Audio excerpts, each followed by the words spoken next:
Okay guys, how you doing today? We're looking at introducing Module 2 for today on Monday. We've got Engine Comprehensive Mechanical Diagnostics on Chapter 17, page 350. Of course, we're looking at an engine performance related problem. This is where when a customer comes in and thinks they have a drivability issue, vehicle will misfire, hard starting, hesitation on acceleration. Some of the things that could be associated with doing a tune-up, like with maybe a bad spark plug or coil, maybe a fuel injector, or maybe fuel pressure related, or engine, some type of engine sensor that's causing an issue, which, you know, it goes more in the drivability aspect of it. But as far as engine repair goes, you know, we look at that as well with some kind of problems with cylinder malfunction, whether it's a piston ring, or something going on with the camshaft, or something with the valve train. So that's where it gets into another gamut, stemming from the video that you saw earlier that I told you a story about a friend of mine that had like $1,200 worth of work done to the vehicle, and they thought it was tune-up related, and wound up being he needed lower engine work because the piston rings were just collapsed and lacking compression. And that's what we're dealing with right now in Chapter 17, you know, locating engine performance problems. Of course, we need to do a systematic approach, just like anything else, to determine, see what's going on with it, isolating the problem. What are the symptoms? Of course, rough idle. Again, you can have rough idle. Smoking concerns coming out of the tailpipe is another telltale that we look at as far as engine performance and engine mechanical, to determine, see what's going on internally with the engine. We're going to be covering the smokes in a little bit later on in another lecture. But as far as right now, you know, what symptom could be producing the problem here within the system? Where's the most logical place to start testing? Those are some of the things we look at. We talked about, like I said, rough idle, lack of power. Some of the things that are associated with that on figure 17-1 we could look at right there.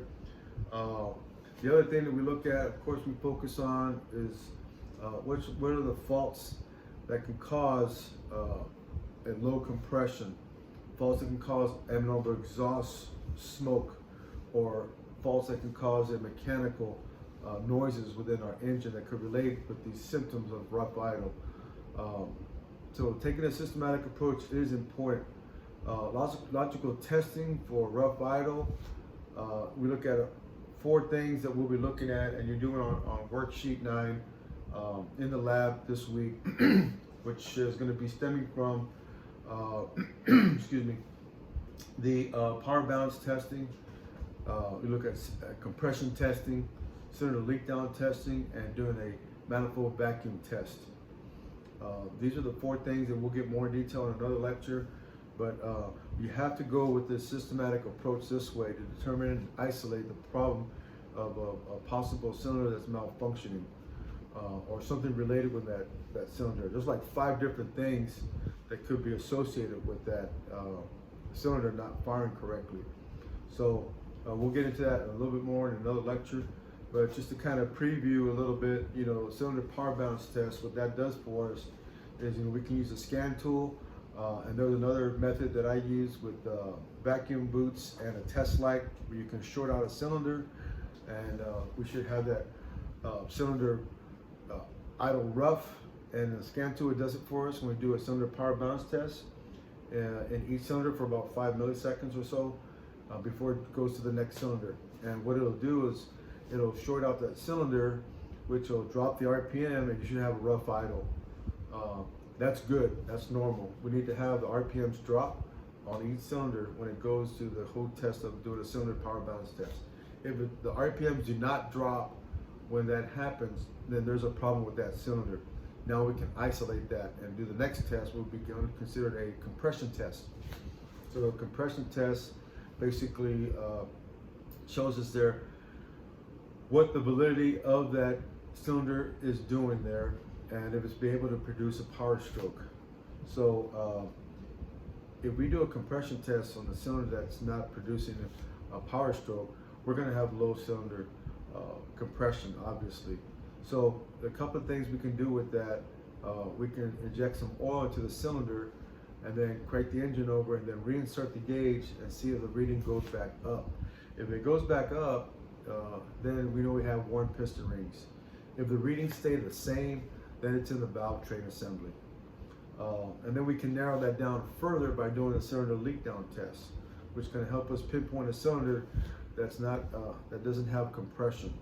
So now we install a cylinder leak down test with the gauge. Of course, we're going to calibrate the gauge first. Typically they're 0 or 100, we're going to calibrate it. And then piston's got to be at top dead center, both valves closed on the affected cylinder that's not producing compression. We'll put shop air to it first, install an adapter, and then we'll go ahead and check our reading. There's two gauges. The one on the left is for calibrating the gauge. The one on the right is the one we look at for actually seeing what our reading is. And that'll be done in the lab. We can demo that for you guys in the lab. And you'll get a chance to do that on worksheet.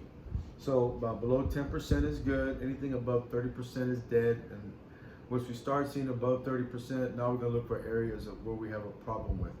As far as intake manifold, see if it's an intake valve. Check the exhaust. Maybe it's the exhaust valve not partially open, or sticking partially open rather. And if we don't have any air escaping the intake or the exhaust, then we're going to go ahead and pull the dipstick tube out or the old filler cap, take it off, and if you have air escaping from there, then we're going to see that we have a problem with the piston rings. Okay, so now we pinpoint a leak in a cylinder. We know exactly where it's leaking from. We can tell that customer with 100% honesty that they're probably realizing one of the three areas we just mentioned. Okay, the vacuum reading, doing a vacuum test is another thing that we do when we start the vehicle up. The vacuum gauge tells us a lot of what's going on in an engine. On page 352 there, we see that the different types of vacuum gauge readings. The ones that we keep in mind quite a bit are the ones with burnt or leaking valves or weak valve springs, which you'll see on the ASE test when you take it. If you get a fluctuation taking place, it's valve train assembly. With excuse me, weak valve springs, for instance, you know, it'll fluctuate at higher speeds. It'll be low, but then it'll fluctuate when you give it throttle at higher speeds. That indicates you've got a problem with the valve springs. If it's fluctuating and then you give it throttle and then it goes away, then we've got valve guide issues taking place there. Okay, so those are a couple of things we look at. Restricted exhaust systems take place when we give it RPM at about 1200 RPM, 1500 RPM. Then we look at the vacuum gauge. If it starts to slowly drop down to 5 inches of vacuum and stays there, a couple of things you're going to notice. The engine's going to bog down quite a bit, you know, lack power. So we got excessive back pressure coming back up to the engine because of a restricted exhaust system. So we just nailed the catalytic converter probably issue going with that. And you can check the catalytic converter also with a infrared temperature gauge as well, before the cat and after the cat, and see what the temperature is. And if it's real hot, you know, we'll be able to see that on the on a temperature gauge as well. So reading spark plugs again, go back on page 351 on figure 17.2. Kind of locate and look at these spark plugs on these 6 different figures. The one that we look at quite a bit is D on page 351 on figure 17.2, because D happens to be an oil valve plug. You know, we get oil valve plugs due to excessive leakage, either through the piston rings or valve stem seals that are leaking, and then we can see smoke coming out of the tailpipe. If it's valve stem seals, typically it'll smoke in the morning for a little bit and then go away. If it's piston rings, it's going to leak all the time, no matter what. I mean, it'll be having bluish gray smoke coming out of the tailpipe.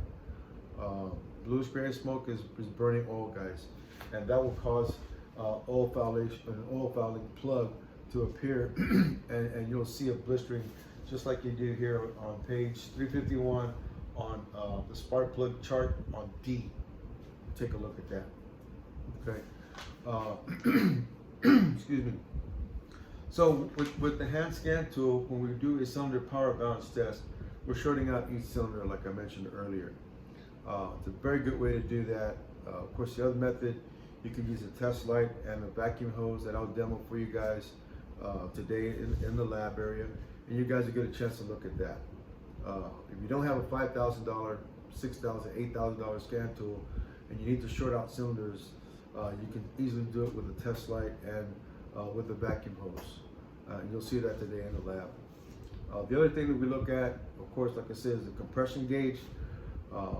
Compression testing with the gauge. We'll get a chance to do that in the lab, and I'll demo that for you guys, and then you guys will take off on worksheet 9 on that. So this is a brief overview of what we're going to be looking at introductory level.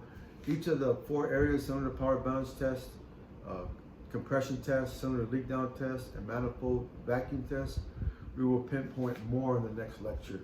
Okay, look forward to see you guys in the lab. You guys take care and be safe.